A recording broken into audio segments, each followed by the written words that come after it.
الو. سلام. آقا من مهران مدیری هستم، از قرعه کشی برنامه دوره همی دارم تماس میگیرم. سلام آقای مهران. قربان شما، خیلی ممنونم. شما در قرعه کشی ما شرکت کرده بودید. بله بله. اهل کجا هستین؟ من گنبد کابوس. گنبد کابوس. شغلتون چیه؟ من کشی موتوری هستم. الهی قربونت برم. شما برنده یک دستگاه BMW شدید.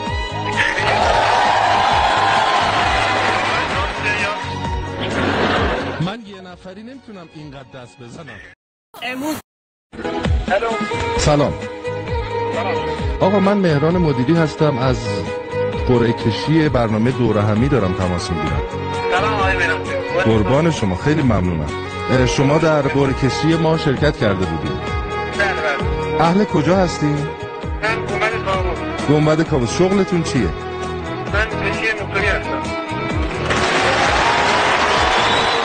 الهی قربونت برم.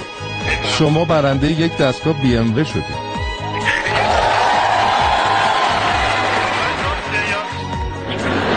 من یه نفری نمیتونم اینقدر دست بزنم.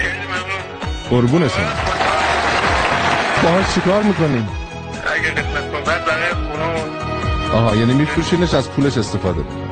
بله. خیلی عالی، خیلی مبارکتون باشه. باندازی نمیخواد بابا، خدا هست، خدا ما نگاه نمیکنه. این حرفو نزن، خدا همه ما رو میبینه.